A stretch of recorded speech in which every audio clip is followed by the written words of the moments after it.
오늘은 우리가 8월 두 번째 주일을 맞습니다. 어제 입추이더군요. 그래서 입추가 돼서 가을의 문턱에 이제 시기적으로는 다가와 있는 것 같습니다.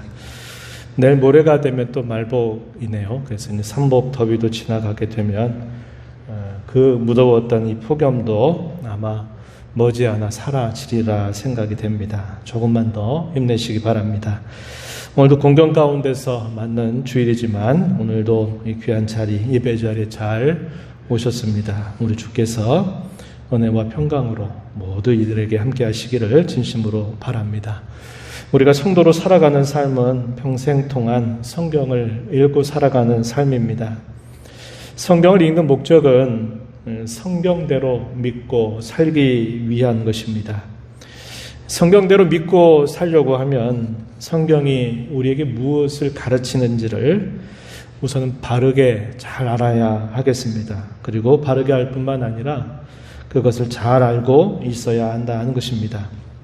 우리가 성경을 읽다 보면 성경은 많은 일들을 또 많은 사건들을 기록해 주고 있습니다. 그래서 성경의 곳곳마다 수많은 일과 사건들이 기록이 되어 있는 것입니다. 그래서 우리가 그런 일과 사건들을 살펴보면서 신앙적인 지식 혹은 영적인 이치를 발견하는 것이 대단히 중요합니다. 어떤 사람은 성경을 읽는다 그러니까 성경을 읽는 그 내용 속에서 무슨 말을 했는지 어떤 행동을 했는지 이런 것에 주목해서 똑같이 말하고 똑같이 행하면 그게 성경대로 믿고 사는 신앙인 줄 알고 또 그렇게 하는 분들이 더러 계십니다. 근데 그것이 아니라는 것이죠. 성경 읽다 보면 성경 속에는 그때그때 변하는 사실들이 있어요. 그래서 오늘날 우리에게 동일하게 그 말씀을 적용할 수 없는 부분들이 있다는 것입니다. 그리고 시간이 흘러도 변하지 않는 것이 또 있다는 겁니다. 그래서 우리가 성경을 읽을 때 단순히 어떤 일이나 사건만 보는 게 아니라 그 일과 사건 속에 우리가 분명히 깨달아야 될 중요한 이치, 이게 무엇인가를 잘 살펴가는 것이 중요하다고 하는 거예요.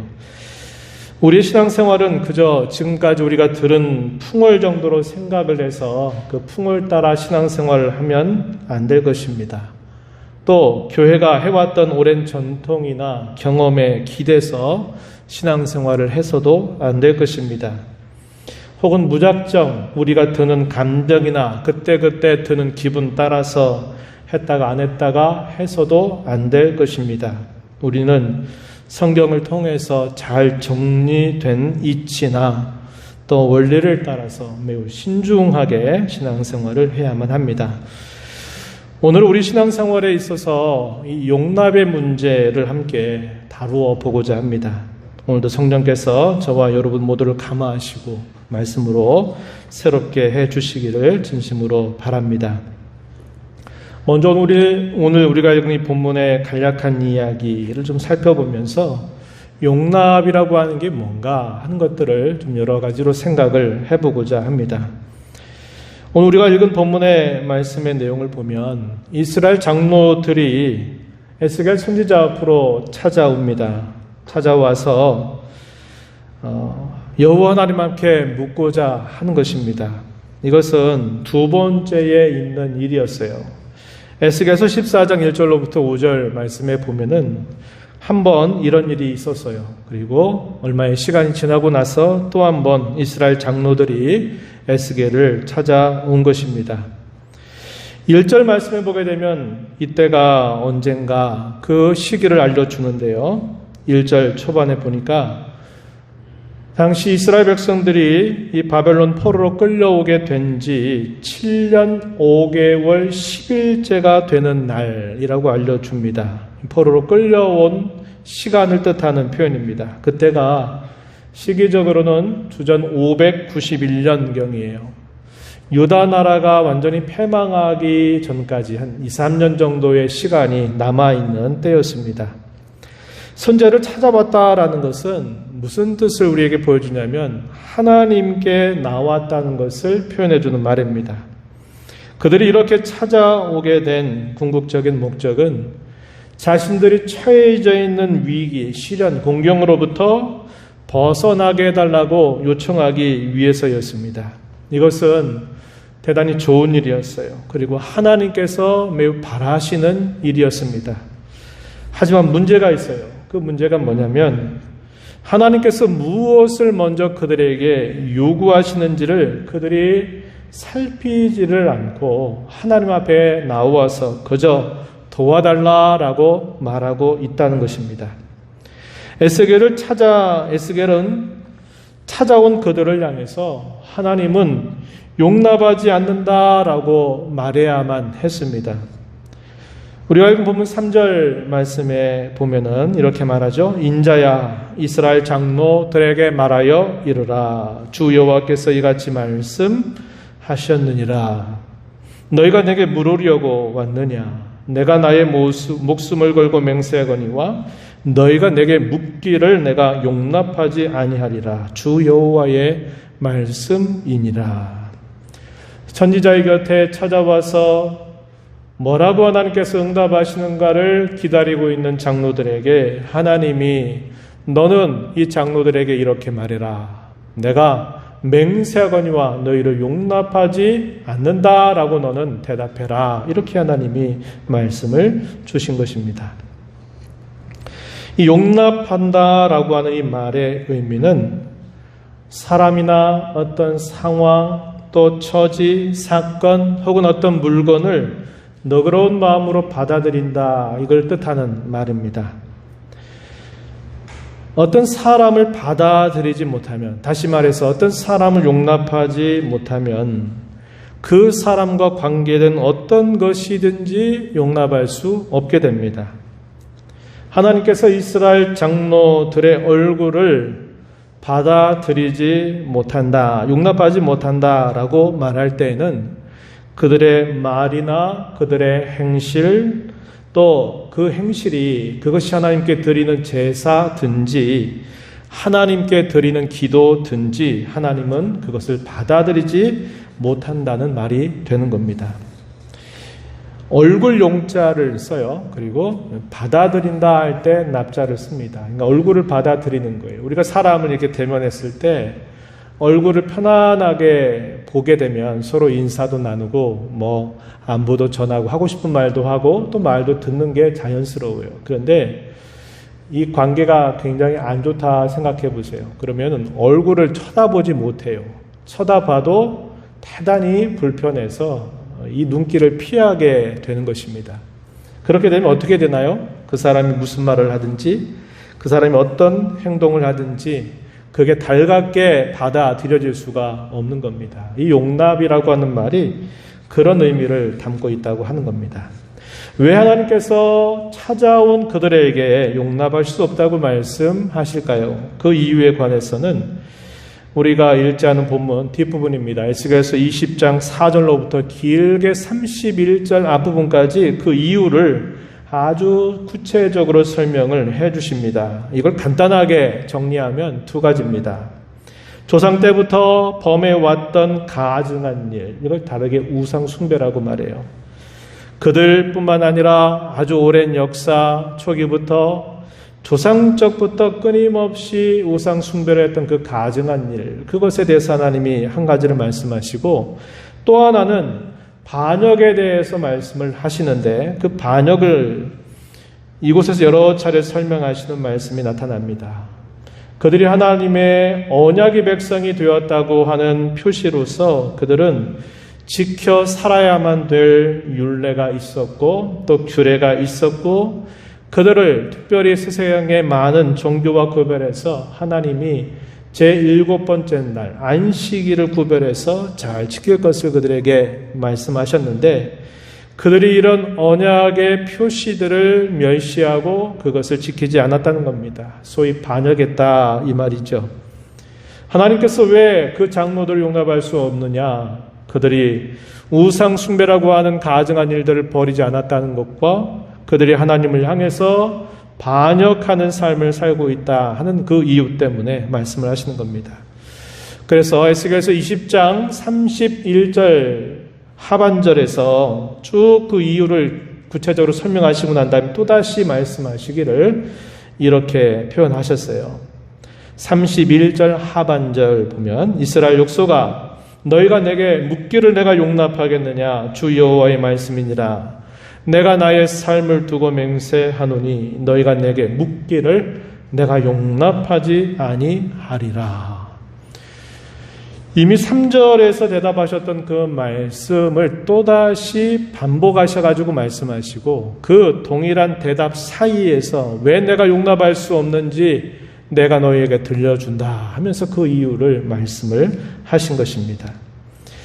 우린 여기서 당시 장로들이 가졌던 관심 그리고 하나님께서 가지고 계신 관심이 달랐다는 것을 알게 됩니다. 우리가 살펴본 것처럼 당시 이스라엘 장로들이 여호와 하나님 앞에 나온 것은 자신들이 지금 어려운 처지에 있다고 하는 것으로부터 하나님이 도와주시기를, 하나님이 구원해 주시기를 요청하기 위해서였습니다. 다짜고짜 하나님 구원해 달라고 요청하기 위해서 나온 것입니다. 이것이 가장 큰 관심과 바람이었습니다. 하지만 하나님의 관심과 기대는 달랐어요. 하나님은 그들의 죄악에 대하여 먼저 너희가 회개하고 하나님께 돌아오기를 바라셨습니다. 당시 장로들의 태도는 어떤 태도였을까요? 하나님이 무엇을 먼저 원하시는지에 대해서는 눈을 감고 귀를 닫고 마음을 닫아버린 상태로 자신들이 처해져 있는 어려움을 건져달라고 그렇게 요청하는 태도인 것입니다. 소통이 안 되는 태도예요. 일방적으로 자신들의 요구만 하나님 앞에 말씀드리기 위해서 나온 것입니다. 혹은 인격적인 교제가 없는 태도죠. 우리가 서로 교제한다라는 말은 서로에게 무엇인가를 주기도 하고 받으면서 서로 교류를 나누는 것을 말해요. 이스라엘 장로들은 하나님과 교제를 나누는 것이 아니라 하나님께서 무조건 도와달라고 요청해 주기 위해서 나온 것이었습니다. 다시 말씀을 드리면 몇 주 전 그런 말씀을 나눴습니다만 하나님과 거리 두기를 유지하면서 그저 필요할 때는 하나님께 도와달라라고 부탁하는 태도입니다. 우리는 이런 태도를 매우 삼가해야 되고 매우 조심해야 합니다. 하나님께 나온 사람은 누구든지 자신이 하나님 앞에 어떤 상태에 있는지 하나님 앞에 범한 죄가 무엇인가를 해결한 것도 없이 용납받을 수 없다는 사실들을 우리는 꼭 기억해야 한다고 하는 것입니다. 인류의 가장 큰 문제, 그것은 재난도 아니고 재해도 아니고 이상기후도 아니고 어떤 크나큰 사건도 아닙니다. 그것은 바로 죄 문제라고 성경은 우리에게 가르쳐 줍니다.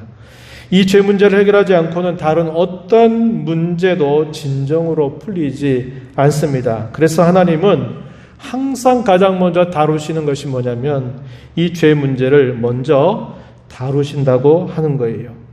그래서 우리가 먼저 생각해야 될 것은 뭐냐? 하나님은 반드시 죄를 드러내신다고 하는 것을 기억해야 합니다. 때로 그것이 선명하게 나타나지 않아 보일 때도 있고요. 또 그것이 즉시적으로 나타나지 않을 때가 있기는 합니다.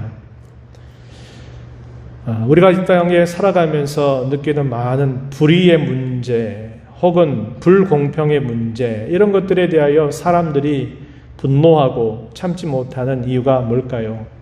그거에 대한 분명한 판결들이 바로바로 나타나지 않는다고 하는 사실입니다. 잘못되었다고 하는 사실들이 선명하게 드러나지 않게 되니까 그런 것들 때문에 우리가 참고 견디기 어려워지게 될 때가 많이 있다고 하는 거예요.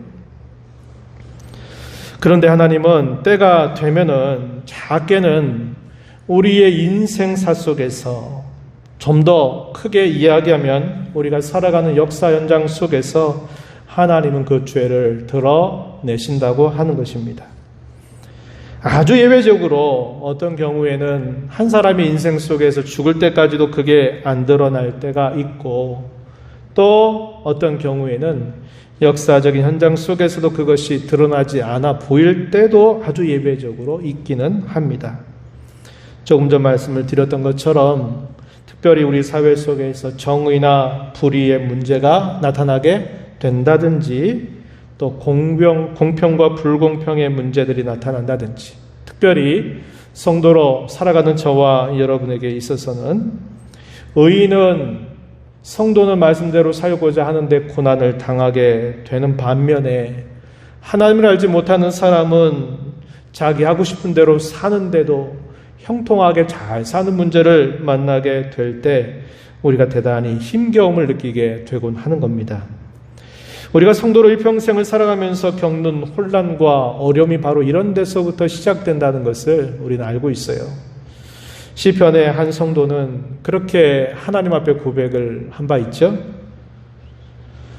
의인이 고난을 받고 악인이 형통하고 악인은 죽을 때까지도 편안하게 죽는 이런 모습들을 보면서 내가 거의 실족할 뻔하였습니다 라고 고백했던 때도 있었다고 하는 것입니다. 그러나 분명한 사실은 뭡니까? 하나님이 마지막 날이 되게 되면 반드시 하나님은 이 모든 것들을 그대로 다 드러내신다고 하는 것입니다. 이 마지막 날이 곧 최후 심판의 날이 되는 것입니다. 우리가 잘 아는 말씀 히브리서 4장 12절 13절 말씀을 좀 생각해 볼 수 있겠는데 히브리서 4장 12절에서는 하나님의 말씀이 살아있고 활력이 있다. 좌우의 날이 선 어떤 검보다도 예리해서 혼과 영과 간절과 골수를 찔러 쪼개기까지 한다. 사람의 마음과 생각과 뜻을 다 판단한다. 이렇게 이야기하고 13절에서 말씀하기를 이렇게 말합니다. 지으신 것이 하나도 그 앞에 나타나지 않음이 없고 우리의 결산을 받으실 이의 눈앞에 만물이 벌거벗은 것 같이 드러나느니라. 이렇게 말씀합니다. 모든 것들이 다 때가 되면 다 드러난다는 거예요. 하나님이 그 모든 것들을 다 드러내서 그에 대하여 분명히 결산을 하실 것이다 라고 이렇게 말씀을 하고 있다고 하는 것입니다. 이렇게 하나님께서 이 죄를 드러내시는 목적이 뭘까요? 그것은 그 죄를 처리하기 위해서라고 하는 것입니다. 그런데 이 죄를 처리하는 방법이 두 가지가 있어요. 하나는 뭐냐? 회개를 통해서 이 죄로부터 용서받는 길이 하나고 또 하나는 결국은 죄값을 치르는 길이 있다고 하는 것입니다. 여러분 이 두 가지 방법 중에 어떤 방법이 좋은 길일까요? 첫 번째일까요? 두 번째일까요? 첫 번째겠죠. 그렇죠? 네, 첫 번째입니다. 맞아요. 첫 번째예요.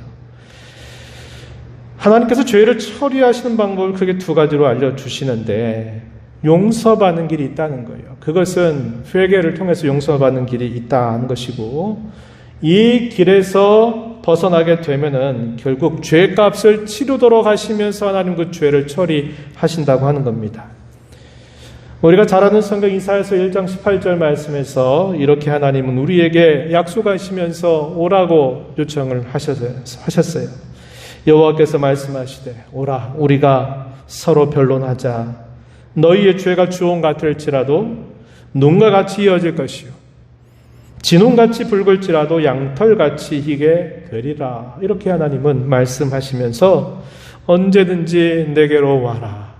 나와 함께 변론을 하도록 해라. 그러면 내가 너희의 죄가 어떠하든지 간에 내가 너희 죄를 다 용서해 줄 것이다. 하나님 이렇게 약속하시면서 언제든지 하나님 앞에 나올 것을 하나님은 요구하고 계시다고 하는 것입니다.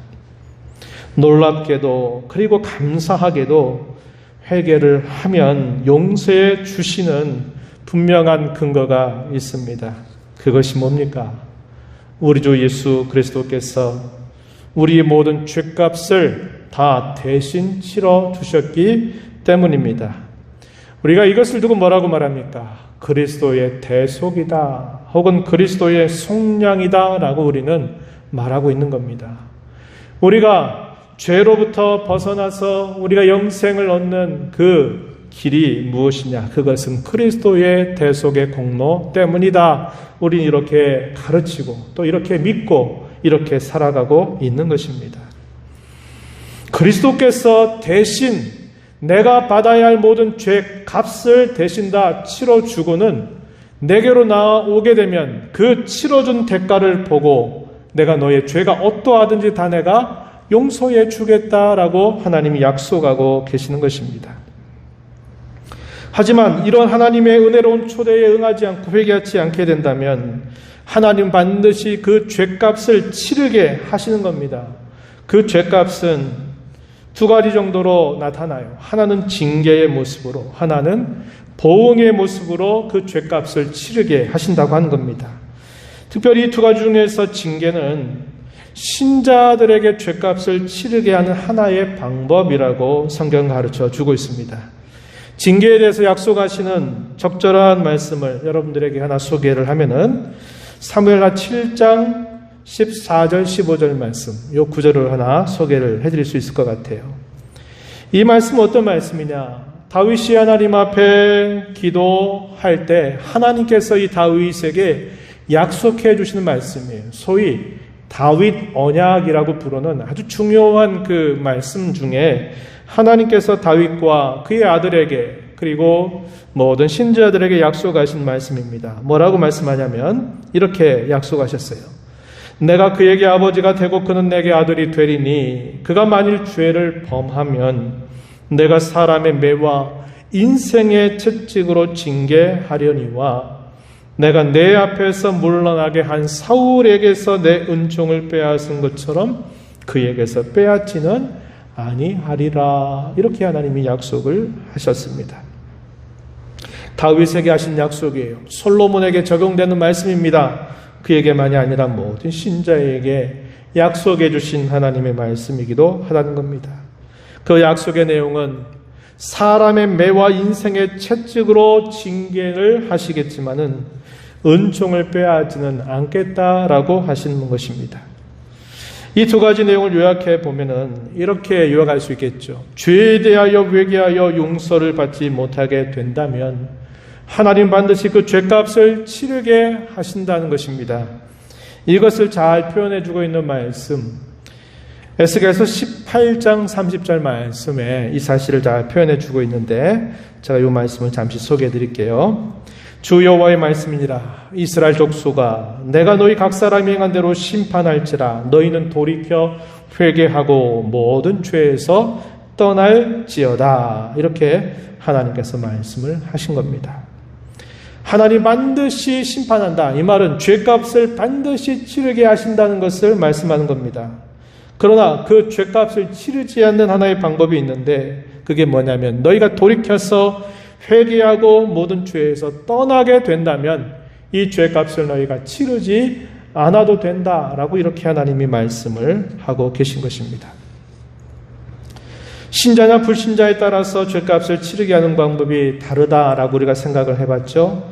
신자에게는 징계라고 이것을 부르고 믿지 않는 자들에게는 이것을 그 죄에 대한 보응이라고 말하고 있다는 겁니다. 그 목적에 있어서 분명히 다른데요.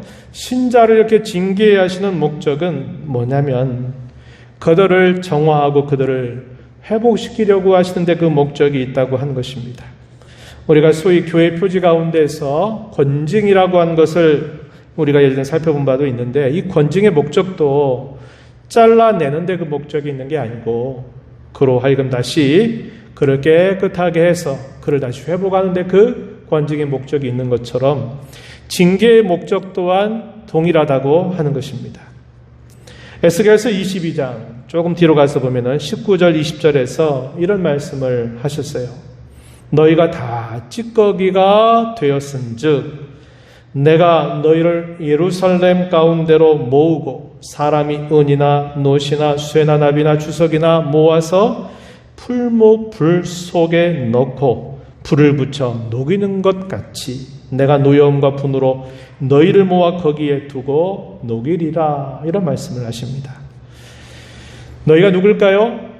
하나님의 백성들을 말합니다. 예루살렘에 남아있는 백성들을 말해요. 그런데 그들이 다 무엇처럼 되었냐고 말씀하시냐면 찌꺼기와 같이 되었다라고 말합니다. 좋은 것들에 찌꺼기가 가득 섞여 있는 모습으로 비유를 하면서 어떻게 하시겠다고 말씀하냐면 풀무불 속에다가 집어넣어서 거기에서 달궈서 내 찌꺼기를 제하여 버릴 것이다 라고 말씀을 하고 있는 겁니다. 이것이 하나님의 백성들을 징계하시는 중요한 목적이라는 것을 우리에게 가르쳐 주고 있다는 겁니다. 우리도 그렇죠. 물론 어떤 사람은 어려운 일을 만나게 될 때, 내가 감당할 수 없는 일을 만나게 될 때, 어떤 사람은 그것 때문에 더 자기가 가지고 있는 신앙에서 더 멀어져 가지고 완전히 신앙을 저버리는 사람들이 있기는 합니다만, 참 신자의 경우는 어떠합니까? 어려운 일을 만나고 내가 감당할 수 없는 일을 만나게 될 때 하나님께 손을 들고 나오는 겁니다. 하나님 도와주세요. 하나님 불쌍히 여겨주세요 라고 이렇게 하나님 앞에 도움을 구하는 거예요. 그래서 시련이라든지 공경이나 어려움이라고 하는 것도 하나의 징계의 수단이 돼서 그를 하나님이 겸손하게 하고 그의 마음을 낮추어서 그에게 은혜를 주셔서 새롭게 하시는 일로 하나님이 사용하시기도 하신다는 것을 우리가 잘 알고 있습니다. 이렇게 하나님 징계하시는 궁극적인 목적에 대하여 하나님은 분명한 약속으로 덧붙여 주시는데요. 에스겔서 11장 19절 20절 말씀에 보면은 에스겔서의 아주 중요한 하나의 주제 구절이 되기도 하는 말씀인데요. 이렇게 말합니다. 내가 그들에게 한 마음을 주고 그 속에 새 영을 주며 그 몸에서 돌 같은 마음을 제거하고 살처럼 부드러운 마음을 주어 내 율례를 따르며 내 규례를 지켜 행하게 할 것이다. 그들은 내 백성이 되고 나는 그들의 하나님이 될 것이다. 이렇게 하나님이 약속을 해주시기도 하십니다. 반면에 불신자들에게 부응하시는 그 목적이 뭘까요? 그것은 죗값을 치르게 하여서 하나님이 누구이신가를 그들에게 분명하게 깨닫게 하시겠다고 이야기합니다. 이걸 다르게는 하나님의 공의를 만족시키신다는 것을 가르쳐 주고 있는 표현입니다. 범죄하는 그 영혼을 반드시 죽게 될 것이다. 이것은 하나님께서 정하신 바고 반드시 그 죗값을 치르게 하신다는 겁니다. 그것은 하나님의 변치 않는 그분의 공의로운 속성 혹은 성품을 반드시 만족시키는 모습으로 나타날 것을 가르쳐 줍니다. 하나님께서 행하시는 모든 일의 목적은 그 일 속에서 결과적으로 하나님의 영광을 나타내시는 데 있다는 사실을 우리는 기억해야 합니다. 하나님은 자기 백성들을 징계하셔서 그들을 정화하고 회복시켜 주심으로써 하나님이 그들에게 약속해 주신 구원을 신실하게 이루어 주시는 분이심을 보여주심으로써 하나님은 그분의 영광을 나타내십니다. 그 백성들에게 약속한 말씀, 그들은 그 언약을 파기하고 하나님 향해 끊임없는 반역을 하지만 하나님은 그 약속을 반드시 이행하셔서 그들로 하여금 우리가 잘해서가 아니라 하나님의 그 약속이 신실해서 하나님이 변치 않으셔서 우리가 이렇게 구원의 은혜를 받게 되었구나. 하나님께 영광이다 라고 이렇게 사람들에게 깨우쳐 준다는 겁니다. 이에 대한 대표적인 구절, 에스겔서 20장 우리가 읽은 본문 뒤로 가서 보시면 42절 이하에 보면은 이렇게 하나님이 말씀하세요. 내가 내 손을 들어 너희 조상들에게 주기로 맹세한 땅 곧 이스라엘 땅으로 너희를 인도하여 드릴 때에 너희는 내가 여호와인 줄 알고 이렇게 표현하고요. 44절에 가서도 보면은 이스라엘 족속아 내가 너희의 악한 길과 더러운 행위대로 하지 아니하고 내 이름을 위하여 행한 후에야 내가 여호와인 줄 너희가 알리라 이렇게 하나님이 말씀을 하고 계신다는 겁니다. 또 한편 하나님은 악인들의 죄에 대해서 말씀하신 대로 하나님은 보응하심으로써 자신의 영광을 나타내십니다. 이걸 다르게 표현하면 이렇게 말할 수 있어요. 하나님 한편으로는 사랑을 나타내심으로써 자신의 영광을 나타내시고 또 한편으로는 하나님이 공의를 나타내심으로써 자신의 영광을 나타내신다고 하는 말입니다. 이것을 바울 사도는 뭐라고 아주 표현을 잘했냐면 이렇게 말했어요. 진노의 그릇, 긍휼의 그릇이라고 하는 비유를 통해서 이 사실을 분명하게 우리에게 알려줍니다. 로마서 9장 22절, 23절에 보면은 이런 말씀이 잘 소개됩니다. 만일 하나님이 그의 진노를 보이시고 그의 능력을 알고자 하사 멸하기로 준비된 진노의 그릇을 오래 참으심으로 관용하시고 또한 영광 받기로 예비하신 바 긍휼의 그릇에 대하여 그 영광의 풍성함을 알고자 하셨을지라도 무슨 말을 하리요? 이렇게 묻습니다. 두 대상이 나눠지죠. 한편으로 그릇이 두 종류의 그릇이 있는데 하나의 그릇에는 하나님의 진노가 담기는 그릇이 있고 또 하나의 그릇에는 뭐가 담긴다고 말합니까? 하나님의 긍휼이 담긴다라고 말하고 있어요. 하나님은 그분의 진노를 나타내셔서 그분의 공의를 나타내심으로써 그분의 영광을 드러내시고 하나님은 또 한편 그분의 한량없는 자비를 나타내 주셔서 하나님은 역시 하나님이시구나라는 것을 나타내심으로써 하나님의 영광을 나타내실 것을 우리에게 가르쳐주고 있다고 하는 것입니다. 우리는 지금까지 사람은 자신의 공경을 중요하게 여겨서 어찌하든지 그 공경으로부터 벗어나기를 바라는 반면에 하나님은 무엇보다도 제 문제를 먼저 중요하게 여기시고 그 문제를 다루시는 분이심을 우리가 함께 살펴봤습니다. 이 사실을 한번 적용해 보면 잘 알아야 할 것들이 있고요. 또 힘써야 할 것이 있습니다. 먼저 잘 알아야 될 것은 죄 용서를 받고 하나님께 용납받는 것이야말로 우리 성도에게 주어진 큰 복이라는 사실입니다. 회개하면 죄를 용서해 준다라는 것을 여러분 당연한 사실로 여겨서는 안 돼요. 누군가가 우리에게 잘못을 했어요. 그 잘못을 나에게 용서해 달라고 했을 때 내가 그것을 용서해 주어야 될 의무가 있나요? 의무는 없어요. 의무는 없는 겁니다. 반드시 용서해 주어야 되는 게 아니에요. 용서해 줄 수도 있고 아닐 수도 있어요. 근데 용서를 해 주려면 반드시 내가 끌어안아야 되는 희생과 대가가 있다는 거예요. 그냥 그래 알았어 없던 걸로 해줄게 이렇게 그냥 말해가지고 용서가 되는 게 아니라는 거예요. 내가 어떤 사람의 허물과 잘못을 용서해 주려면 내가 끌어안아야 될 희생과 대가가 있어요. 그것을 감내하지 않고서 용서한다 말로는 할 수 있겠죠. 그러나 그의 마음과 태도는 용서한 게 아니게 되는 거예요. 우리가 사람의 허물을 우리가 용서하는 데 있어서도 대가가 지불이 되고 희생을 감내해야만 한다면 하나님께서 우리에게 회개하면 내가 용서해 주겠다라고 말씀하실 때 하나님은 당연히 용서해 주셔야 될 의무가 있는 분으로 생각하시면 안 된다고 하는 겁니다. 이것은 오직 하나님의 자비로운 약속이라는 것을 잊지 말아야 돼요. 우리가 잘 아는 성경 구절 요한일서 1장 9절에서 만일 우리가 우리 죄를 자백하면 그는 미쁘시고 의로우사 우리 죄를 사하시며 우리를 모든 불의에서 깨끗하게 하실 것이라고 말씀합니다. 이것은 하나님의 약속이에요. 우리에게 그렇게 해줘야만 될 의무를 가진 것이 아니에요. 우리가 하늘아버지께 죄 용서를 받고 용납하심을 받는 것은 진정한 회개를 통해서 얻는 복입니다. 또 징계를 통해서 얻는 복이기도 하지요. 오늘날 죄를 말하고 회개를 말하면 사람들이 별로 달가워하지 않습니다. 별로 환영받지 못하는 말이에요. 오늘날만이 아닙니다. 모든 시대에 그랬어요. 특별히 에스겔이 하나님의 말씀을 받아서 전했던 시대는 특별히 더 그랬습니다.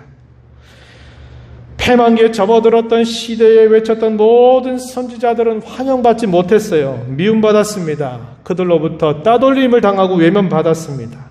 그뿐만이 아니라 박해와 시련을 겪었던 것이 분명한 사실입니다. 하지만 여러분 기억하십시오.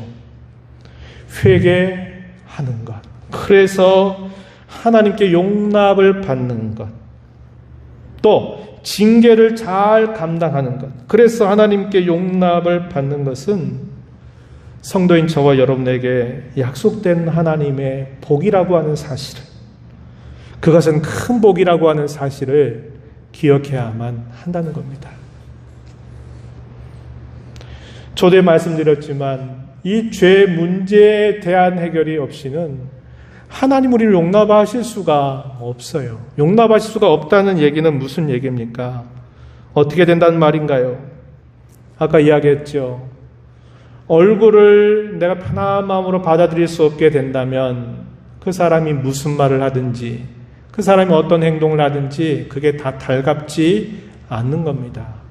하나님께서 자기 백성들을 용납하지 못하신다라고 말할 때는 그 백성들이 하나님 앞에 드리는 제사도 하나님이 받지 않으신다 이 말이죠. 그들이 하나님 앞에 나와 드리는 기도도 하나님이 받지 않으신다는 말입니다. 하나님께 드리는 찬송이나 그 하나님께 드리는 헌물, 하나님께 드리는 봉사마저도 하나님은 받지 않으신다라는 뜻이 되는 겁니다.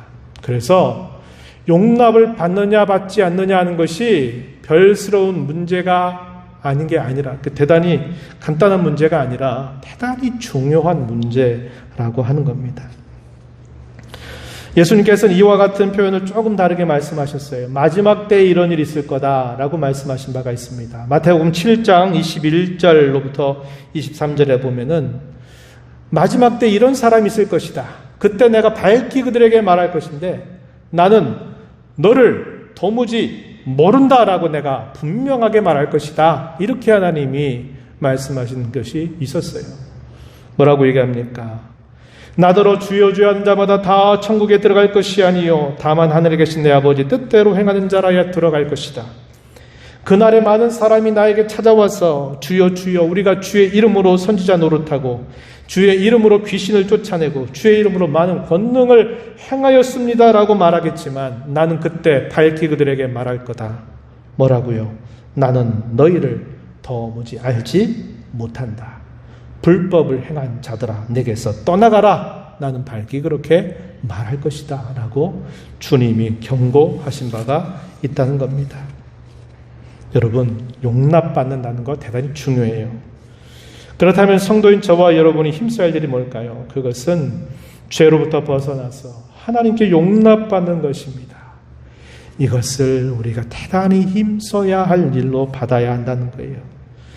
징계보다 더 좋은 길이 뭡니까? 징계받지 않고 우리의 허물과 죄에 대하여 하나님 앞에 진실한 회개를 통해서 하나님 앞에 용납받는 것이 더 좋은 길입니다.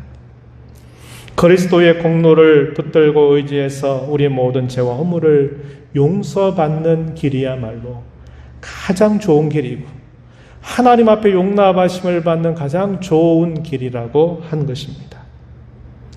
여러분 말씀했습니다. 저와 여러분이 무엇을 하든지 우리가 어떤 상황에 처하든지 상관없이 하나님께 용납하심을 받는 것이 참으로 중요함을 여러분 꼭 우리 마음에 새겨두기를 바랍니다.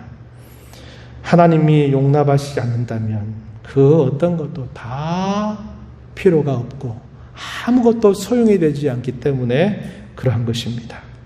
저와 여러분의 남은 삶이 하나님께 용납받는 삶이 되어서 참으로 복된 삶을 살아가는 모두가 되기를 축복합니다.